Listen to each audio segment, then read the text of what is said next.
गुरुजी, भगवान के दर्शन का सबसे आसान उपाय क्या है? नाम जप। क्योंकि नाम जप से प्रेम प्रकट होता है और प्रेम से ही भगवान का मिलन होता है। मिले न रघुपति बिनु अनुरागा, बिना अनुराग क्यों नहीं मिलते हैं। भगवान सर्वत्र व्याप्त हैं, पर उनका अनुभव कैसे होता है? हरि व्यापक सर्वत्र समाना, प्रेम ते प्रगट होए में जाना। तो प्रेम कहां प्रकट होता है? बोले प्रेम मूल यह नाम है, प्रेमी रसिक जपत यह नाम, प्रेम मगन निज बन विश्राम। प्रेम का मूल क्या है? भगवान नाम।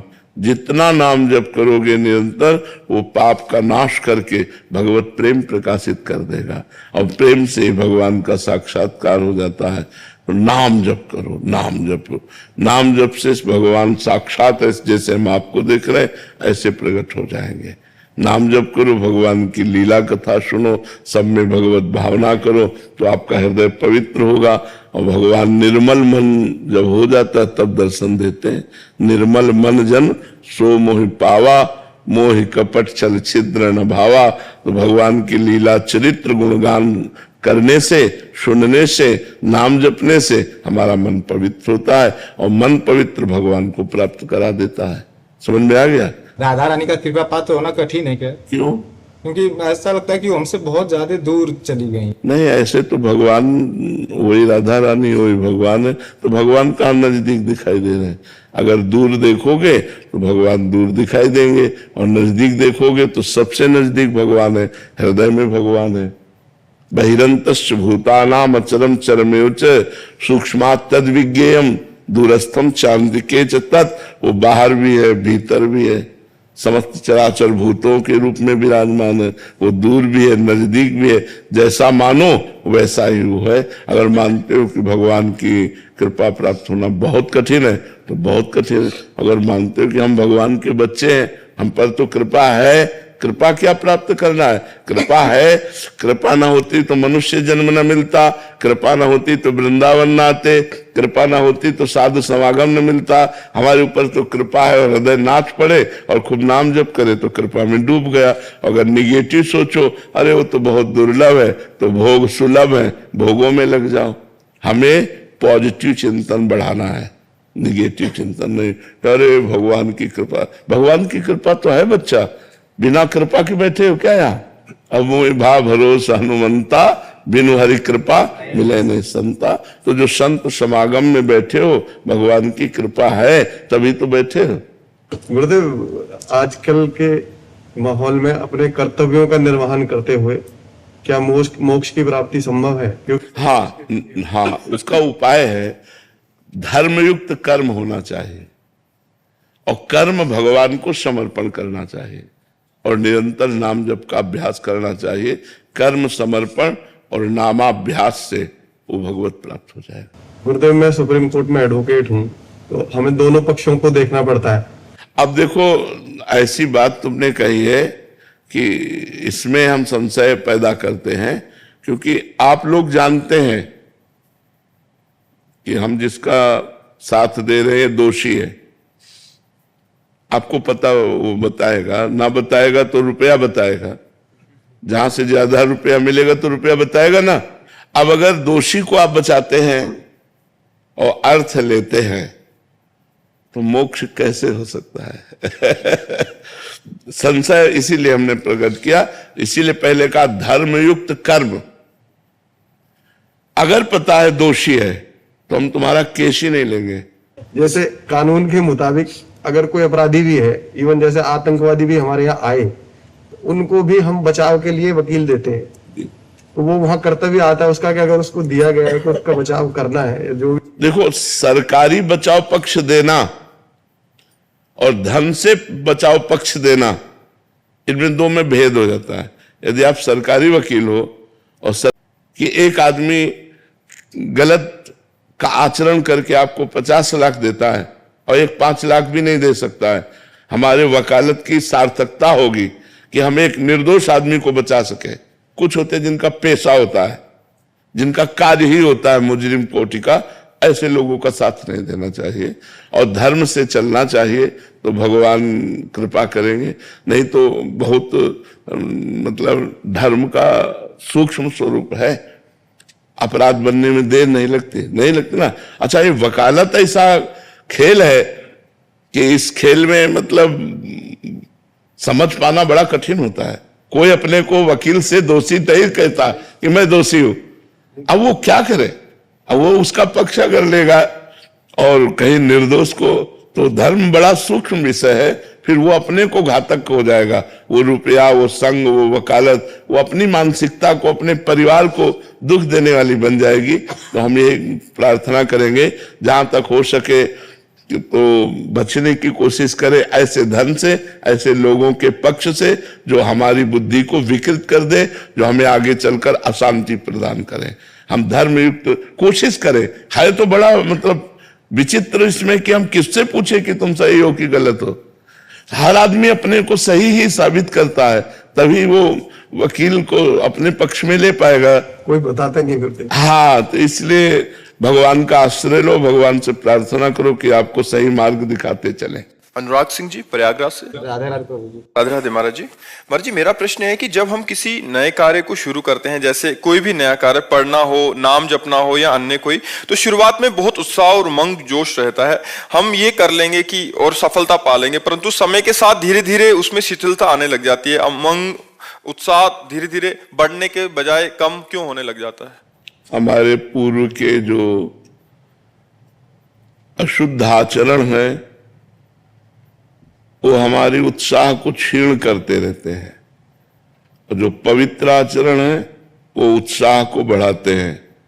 तो हमें चाहिए भगवान नाम जप और बढ़ावें, जिससे हमारे पूर्व के अशुद्ध आचरण, जो अशुभ आचरण है, उनकी जो अधीनता है वही हमको असफलता की तरफ ले जाती है। तो ये असफल करने वाले अशुभ आचरणों की जो हम अधीनता स्वीकार किए हुए हैं, इससे जब तक मुक्त नहीं होंगे तब तक हमें सहज आनंद की प्राप्ति नहीं होगी। उत्साह हमारा प्रतिक्षण वर्धमान नहीं रहेगा। तो हमें खूब नाम जप करना चाहिए। आधा घंटा नाम कीर्तन का अभ्यास करो, बैठकर भगवान के मंदिर में या एकांत में नाम कीर्तन करो। नाम कीर्तन से पाप बहुत जल्दी नष्ट होते हैं। नाम संकीर्तनम यस्य सर्व पाप प्रणाशनम, सब प्रकार के अशुभों का नाश नाम संकीर्तन से हो जाता है। और कुछ स्तोत्रों का पाठ करो, जैसे गजेंद्र मोक्ष स्तोत्र है, राम रक्षा स्तोत्र है। इन स्तोत्रों के पाठ से हमारे अशुभों का नाश होता है। तो ले लो, गीता प्रेस से मिल जाते हैं, छोटे छोटे बहुत से स्तोत्र हैं और बड़े महिमाशाली हैं। नारायण कवच है, इनके पाठ करने से बहुत जल्दी लाभ प्राप्त होता है। और थोड़ा संयम से रहो, ब्रह्मचर्य से रहो, पवित्र आचरण करो, तो अभी उत्साह आ जाए। उत्साह जो नष्ट हो जाता है वो अशुभ आचरणों से होता है, और शुभ आचरणों से उत्साह बढ़ता है। प्रतिक्षण हमारा अगर उत्साह बढ़ने लगे भगवान के नाम में, तो भगवत प्राप्ति हो जाए। सांसारिक कार्यों की तो बात जाने दो। भाव हमारा अपवित्र हो चुका है, इसीलिए निगेटिव विचार हमें निरुत्साहित कर देते हैं। किसी भी मार्ग में हम चलें वो हमें, और कार्य सफलता उत्साह से होती है। उत्साह संपन्न मदीर्घ सूत्रम क्रिया विधिज्ञम व्यसने सुशक्तम सूरम कृतज्ञम दृढ़ सौहृदंच लक्ष्मी स्वयं याति निवास है। तो उसके घर में स्वयं लक्ष्मी आ जाती है जो उत्साह संपन्न, हर कार्य के लिए उत्साह संपन्न हो। मदीर्घ सूत्रम, कल करना है तो आज अभी इसी क्षण करना है। क्रिया विधिज्ञम, क्रिया के विधान को जानने वाला हो। जो उत्साह संपन्न नहीं करना चाहिए, तो कहते हैं लक्ष्मी मैया स्वयं उसके घर में पहुंच जाती है, अच्छा वो श्री संपन्न हो जाता है। उत्साह संपन्न मदीर्घ सूत्रम क्रिया विधिज्ञम व्यसने सुशक्तम सूरम कृतज्ञम दृढ़ सौहृदंच लक्ष्मी स्वयं याति निवास है। तो हम नाम जप करें, नाम कीर्तन करें, और गंदे आचरणों से बचे, गंदे दृश्यों से बचे, गंदे लोगों के विचारों से बचे। महंत विराट गिरी जी, जूनागढ़। राधे राधे। राधे राधे महाराज जी। महाराज जी, मुझ अधम पर आपकी बहुत कृपा हुई है, आप ऐसे ही अपनी कृपा दृष्टि बनाए रखिए। आपसे गुरुवर मेरी सामर्थ्य तो नहीं है प्रश्न करने की, पर फिर भी अज्ञानी हूं, आप ज्ञान का प्रकाश दें। महाराज जी, क्या पंचाक्षरी मंत्र को किसी गुरु द्वारा प्रदान किया गया हो अगर, तो जप करने हेतु उसमें कोई निषेध तो नहीं है? जैसे किसी मतलब अनुष्ठान से नहीं दिया, बट एक संत वेशधारी ने बोल दिया जाओ पंचाक्षरी ये मंत्र है इसको जप करो, तो गुरु ही हो गए। अच्छा, उसको वाचिक जप में कर सकते हैं? नहीं, मंत्र कभी वाचिक जप नहीं हो, उपांश या मानसिक दो ही होते। मैंने सुना आपके श्रीमुख से, हाँ। पर काफी जगह फैले और बहुत ऐसा लोगों को पता नहीं रहता। जैसे हम आजकल मर्जी स्पीकर आदि में भी पंचाक्षरी मंत्र या जोर जोर ये से सब अमंगलकारी है, कीर्तन कर रहे हैं। ये सब अमंगलकारी है। जैसे द्वादशाक्षर मंत्र है, पंचाक्षरी मंत्र है, इनका जो कीर्तन करवाया जाता है अमंगलकारी है, कीर्तन नहीं है। कीर्तन है महामंत्र का करो, श्री राम जय जय राम, इसका कीर्तन करो, और भगवान नाम है, भगवान नामों का कीर्तन करो, मंत्रों का कीर्तन नहीं। महामंत्र का कीर्तन होता है, नामों का कीर्तन होता है, मंत्रों का कीर्तन। ये कलयुग का प्रभाव है कि बुद्धि को ऐसा मलिन किए हैं कि पंचाक्षरी मंत्रों का कीर्तन करवाया जाता है। द्वादशाक्षर मंत्रों ये कहाँ लिखा हुआ है? ये सब मनमानी आचरण है। जल्दी कल्याण हो जाएगा? कल्याण नहीं होगा, अमंगल हो जाएगा। जो जिसका जो विधान, अब पंचाक्षरी मंत्र का विधान है कि गुरु से एकांत में घंटा ध्वनि शंख ध्वनि के बीच में अपने शिष्य को कान में मंत्र देता है, और उसे आप संगीत के द्वारा और साउंड के द्वारा उच्च स्वर, ये सब नहीं। काफी लोगों ने गाड़ियों के आगे पूरा मंत्र लिखा होता है, घरों में क्या है, नरक जाने का रास्ता है? नरक जाने का मंत्र का अपमान कर रहे हो। ये गाड़ियों में लिखने वाला कि हृदय में लिखने वाला मंत्र है। आप शिव पुराण में देखो पंचाक्षरी मंत्र कैसे विधान है उसका शिष्य को देने का। पंचाक्षरी मंत्र कीर्तन करने का थोड़ी। अब वो चल गया है फिल्मों में, सिनेमा में, कि भाई वो उच्चारण कर रहे हैं तो उसी का कीर्तन सुनिए, ऐसे थोड़ी है। मंत्र कोई भी जब किया हो ऋषि तो ऐसे थोड़ी कि वो बैठे और उच्चारण कर रहे हैं, ऐसे मंत्र थोड़ी कोई सिद्ध होता है। सिद्ध तो ऐसे होता है, अंदर ही अंदर चल रहा, कोई जान नहीं रहा। वो तो नाटक दिखाने के लिए वो ऐसा कर रहे हैं, तो नाटक थोड़ी सत्य होता है। आजकल जो देखते हैं महाराज जी, जो देखते हैं और जो समाज में चल रहा होता है, प्रचलित होता है, उसी को अनुसरण करने लग जाते हैं। उसका वास्तविक यथार्थ क्या रहस्य है उस बात को? इन मंत्रों को सबसे प्रार्थना है ऐसे जपो भी नहीं, पहले गुरु से लो और फिर जपो। गुरुमुख होकर मंत्र लो और फिर उसको पवित्र स्थान में, पवित्र आसन पर बैठकर या पवित्र वस्त्र धारण करके तब आप नाम मंत्र जप करो। नाम किसी भी स्थिति में जप सकते हो, नाम कीर्तन खूब करो, इसके लिए कोई मना नहीं, लेकिन मंत्र कीर्तन मत करो। मंत्र जप होता है, मंत्र कीर्तन नहीं होता है। नाम कीर्तन होता है, नाम संकीर्तनम यस्य, नाम कीर्तन बात कही गई। मंत्र को दो प्रकार से जपा जाता है, उपांश या मानसिक। नाम को तीन प्रकार से जपा जाता है, वाचिक, उपांश और मानसिक। तो ये शास्त्रीय पद्धतियों को जब तक नहीं माना जाएगा तो किसका कल्याण हो रहा है? और विकार बढ़ेंगे, मनमानी आचरणों की वृद्धि होगी। नहीं तो मंत्र जपने से हृदय पवित्र होता है और भगवत साक्षी रहता है। लघु शंका आदि में जल का प्रयोग करना, फिर हाथ पर प्रक्षालन करके आचमन करना और फिर मंत्र जपो, पवित्र। वाचिक जपने के लिए बोला गया। वाचिक नहीं, गलत है, गलत उपदेश है, गलत उपदेश। वाचिक मंत्र नहीं जपा जाता है। सब रूपों में इसीलिए गुरु बैठे हुए हैं। अखंड मंडलाकारम व्याप्तम येन चराचरम तत्पदम दर्शितम तस्मै श्री गुरुवे नमः। अखंड मंडलाकारम व्याप्तम, तो जो गुरुदेव के वाक्य मंत्र उनका पकड़ो, और लेकिन उपांश और मानसिक जपा जाती है, बात हमारी समझो। तस्मात् शास्त्रम प्रमाणम ते कार्या कार्यो व्यवस्थित हो, शास्त्र के अनुसार कार्य करना चाहिए, मनमानी आचरण नहीं करना चाहिए। सुगम सिंह जी, कानपुर देहात। राधे राधे महाराज जी। महाराज जी, अनन्य भक्ति के कारण अर्जुन जी को भगवान जी का विश्व रूप का दर्शन हुआ। महाराज जी, अलग अलग प्रसंगों में कह रहे कि आपको देखा गया है कि भगवत दुर्गा जी और भगवान शिव जी की भी भक्ति करते हुए देखा गया, किंतु उनकी अनन्य भक्ति खंडित नहीं हुई। महाराज जी, वो स्वयं अपना अनन्य भक्त स्वीकार किया प्रभु ने। अनन्यता का तात्पर्य महाराज जी क्या है? एक के सिवा दूसरा ना अनुभव में आना। जैसे मीरा जी अनन्य मेरे तो गिरधर गोपाल दूसरो न कोई। जैसे वो स्वामी तुलसीदास जी कह रहे हैं, एक भरोसो एक बल एक आस विश्वास, एक राम घन श्याम हित चातक तुलसीदास। चातक की तरह अपने इष्ट में मन लगा लेना। जैसे गोपी जन कहते हैं, उधो मन न भये 10-20, एक हो तो शो गयो श्याम पे को आराधे। अब तुम ईश्वर की महिमा और भक्ति की बात करो। मेरे हृदय में ना ही न रहो ही अमा ठौर, नंदन नंदन अक्षत, नंदन नंदन विराजमान, अब जगह नहीं रह गई हृदय में। हमारा मन तो प्रभु श्री कृष्ण में चला गया, अब तुम्हारा उपदेश कौन सुने। गोपी जन कहती है अनन्यता का स्वरूप होता है भगवान के किसी एक रूप में, एक नाम में आसक्त हो जाना। समझ रहे हो, अन्य ना स्वीकार करना। जो अन्य जब तक दिखाई देता है तब तक वो सही भक्ति नहीं होती। जैसे कृष्ण तो वासुदेवा स्वरमिति, राम तो सीय राम में सब जग जानी, ब्रह्म तो सर्वम खलमिदम ब्रह्म, ईश्वर ईशावासमिदम सर्वम यत् किंचे जगत्याम जगत, सब। अगर श्यामा श्याम तो चिद चिद लक्षणम सर्वम राधा कृष्णमयम जगत। अपने इष्ट को संपूर्ण विश्व में देख लेना, यही अनन्यता है। अपने इष्ट में अनन्य रहना, अन्य भावना ना आना। ज्योति जी। राधे राधे महाराज जी।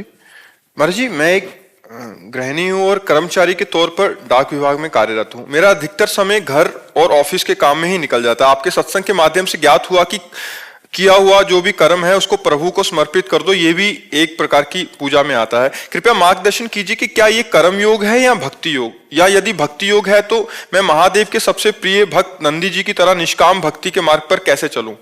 देखो, कर्मयोग जब हम निष्काम भाव से दूसरों के सुख के लिए कर्म करते हैं उसे कर्मयोग कहा जाता है। निष्काम भाव से, मन से, वचन से, कर्म से दूसरों को सुख प्रदान करना, और वो भी कर्म का अहंकार नामित कर देते हैं तो वो भक्ति योग हो जाता है।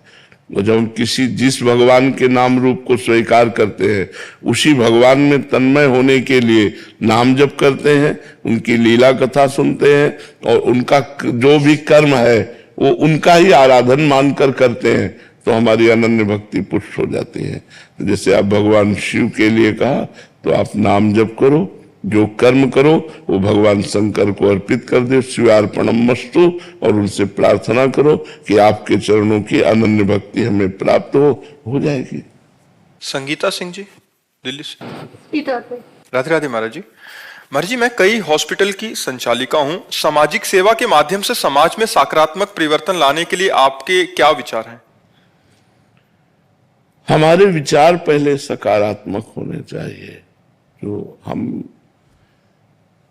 सकारात्मक विचार वाले हैं तो हम सकारात्मक विचार ही फैला सकते हैं। अगर हमारे विचार नकारात्मक हैं तो हम सकारात्मक का नाटक कर सकते हैं लेकिन सकारात्मकता नहीं ला सकते हैं। सकारात्मकता कब आएगी?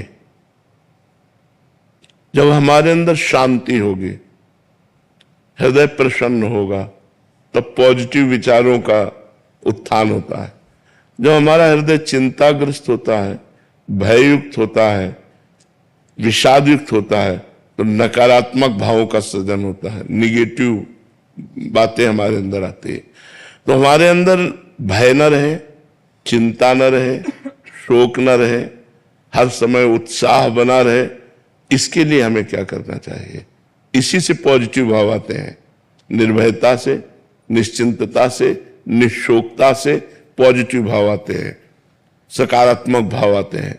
इसके लिए हमें भगवान की शरण में होकर भगवान का स्मरण करना चाहिए।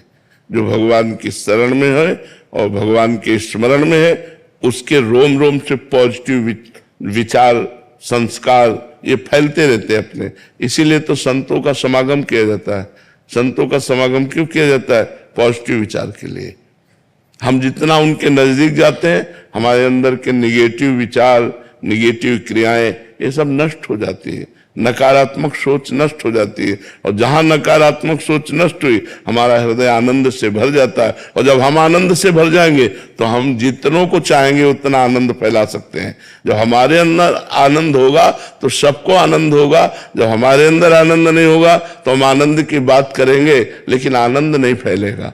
इसलिए हमें चाहिए भगवान की शरण होकर भगवान का नाम जप करें और जो उससे भी व्यवहार करे, जैसे मरीज है या कोई भी, उसमें भगवान की भावना करें कि इस रूप में मेरे भगवान है, तो हमारा पॉजिटिव विचार फैलने लगेगा, हमारे अंदर जो आनंद है वो फैलने लगेगा, हमारी बात से मरीज को सुख मिलने लगेगा, हमारी बात मात्र से लोगों को आनंद मिलने लगेगा। तो इसलिए हमें चाहिए भगवान की शरण होकर खूब भगवान की स्मरण करते हुए कार्य करना। डॉक्टर राहुल सारस्वत जी।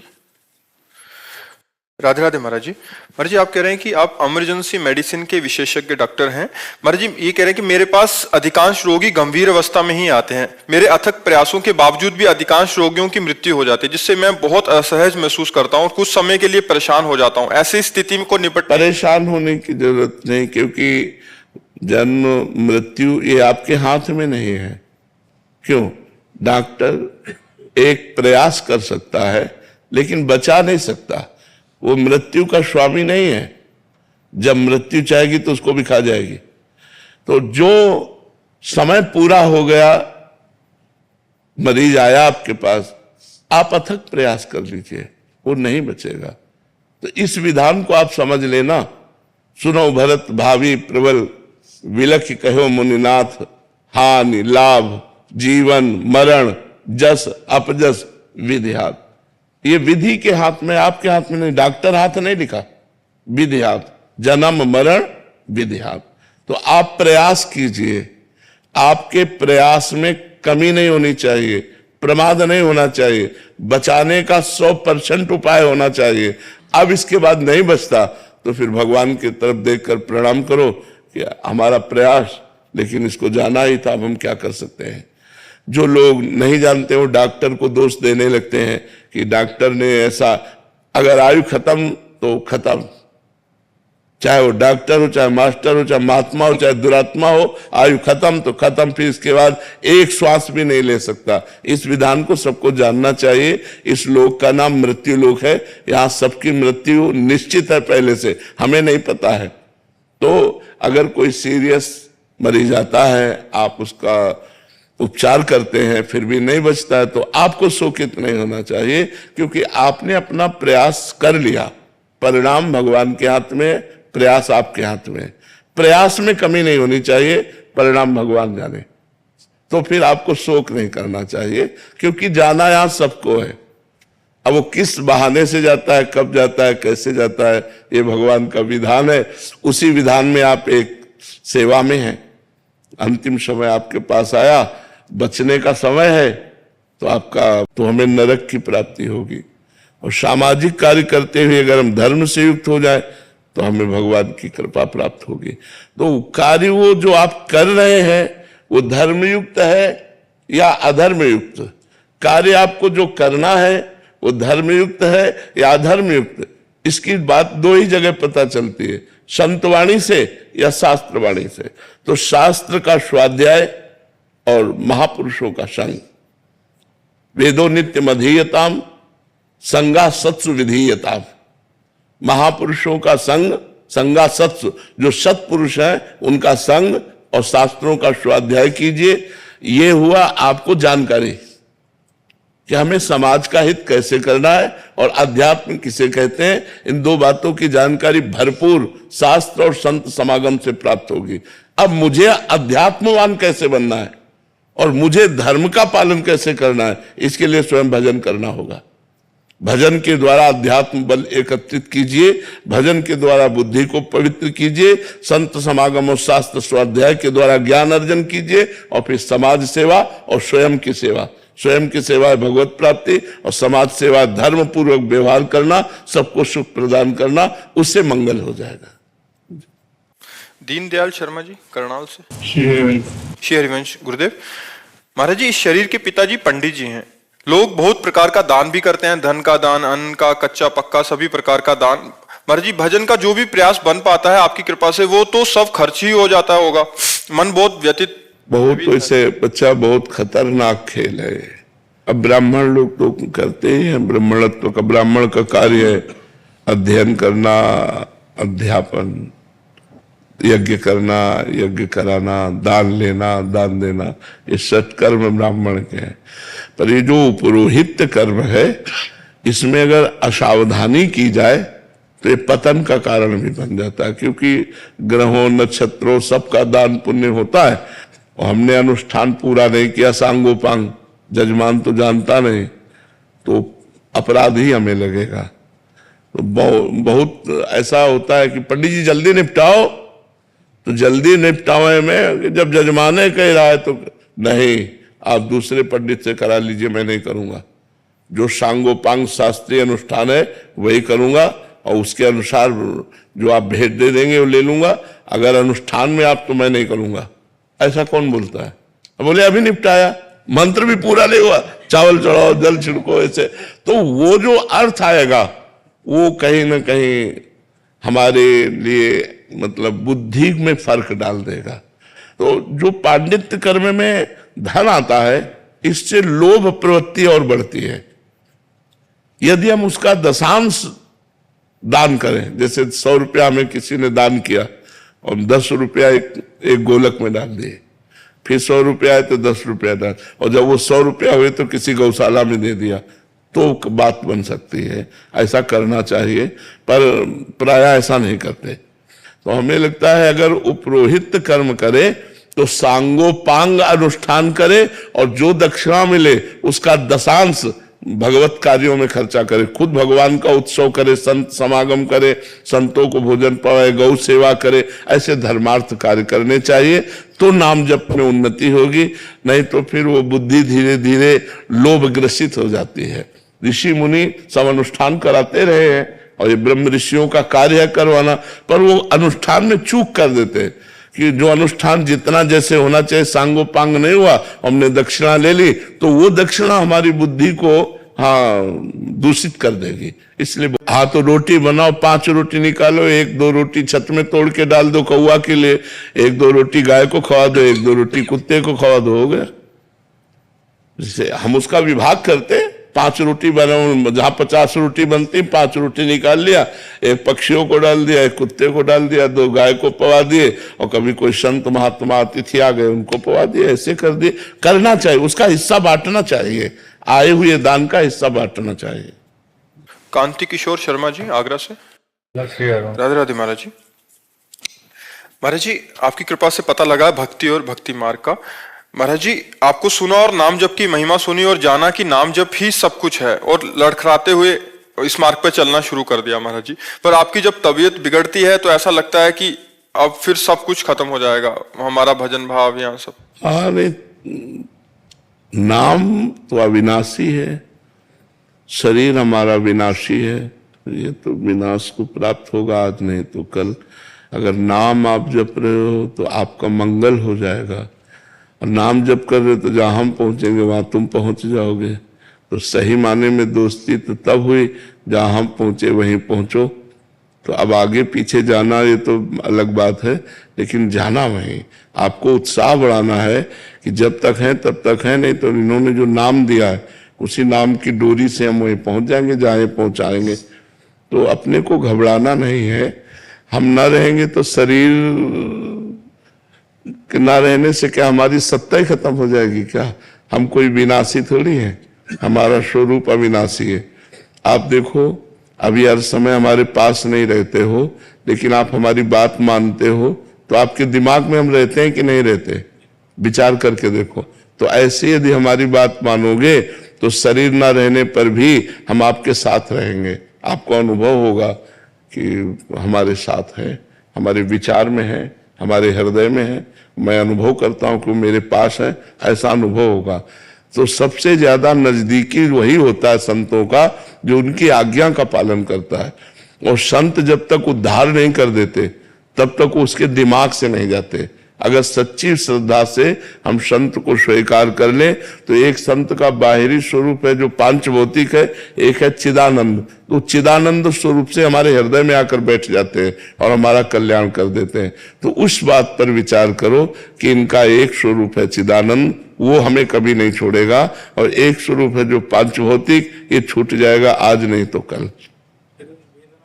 हाँ, प्रगट में तो देखो ये तो सबको होती है, जो भी प्रीति करते हैं उन सबको होती है। तो अब इस वेदना को विचार के द्वारा हमें सहना होगा, क्योंकि इसका नाम मृत्यु लोक है। यहाँ भगवान भी अवतार लेते हैं तो लीला संवरण करते हैं, हम लोग तो भगवान के अंश हैं, जब आए हैं तो जाएंगे। चाहे राजा रंक फकीर, चाहे राजा हो, चाहे भिखारी हो, चाहे संत हो, सबको जाना पड़ेगा। जो आए हैं सो जाएंगे, क्या राजा रंक फकीर।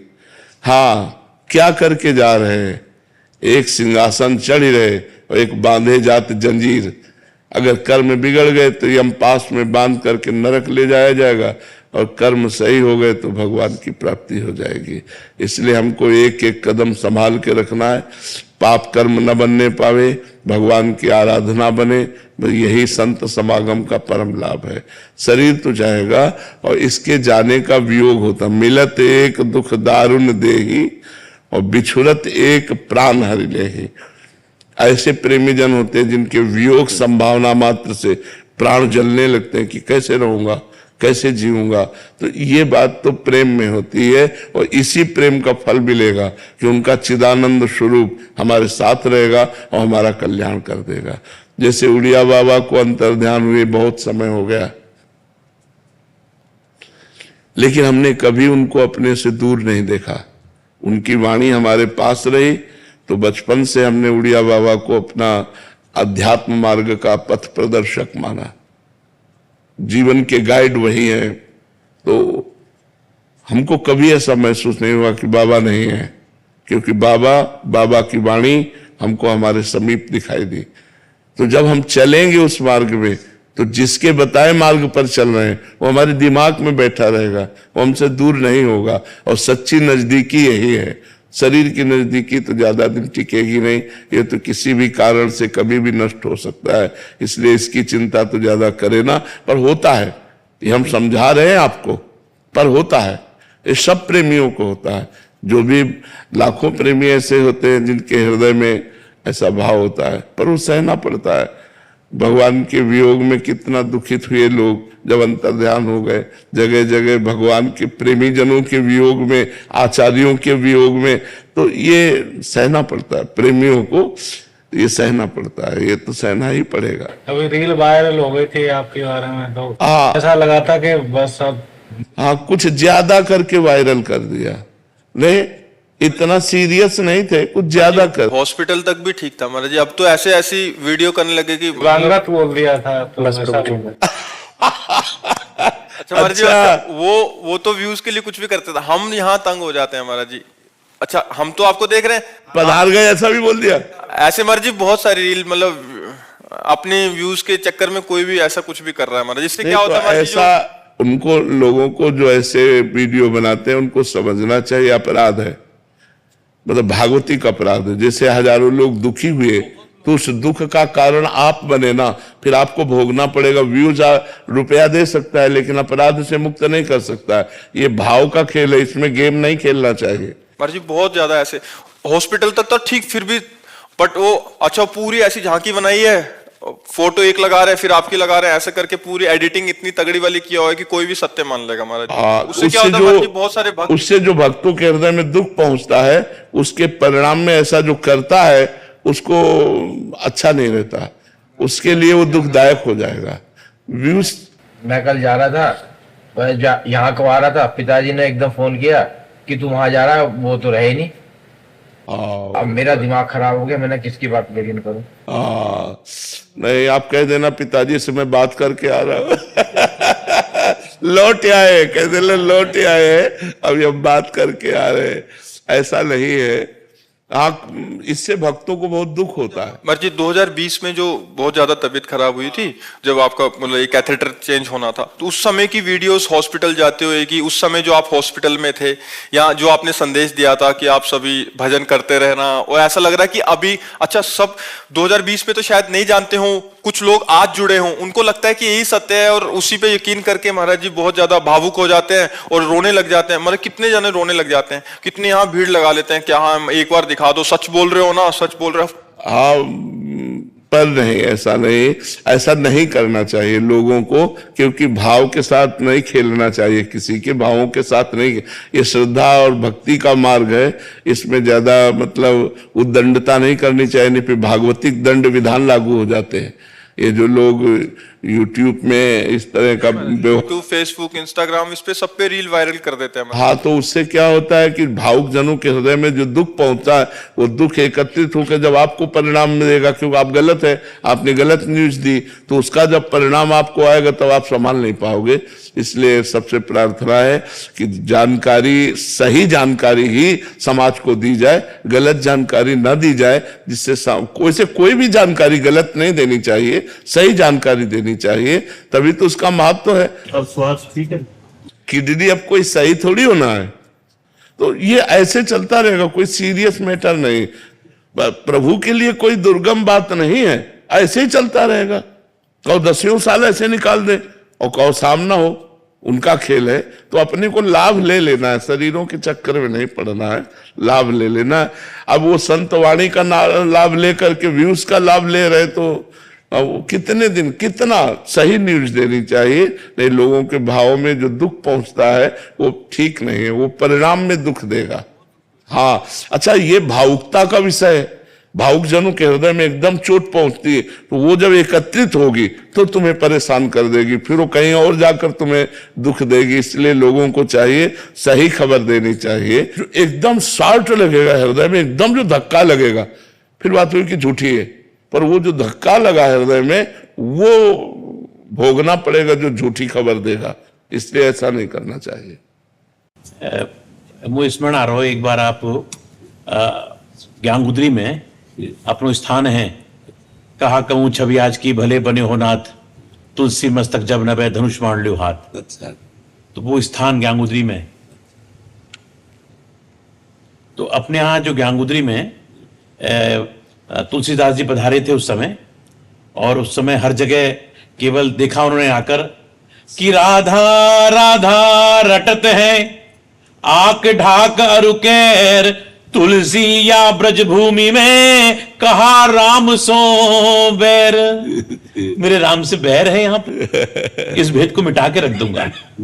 भगवान से प्रार्थना की, कहा कहूं छवि आज की भले बने हो नाथ,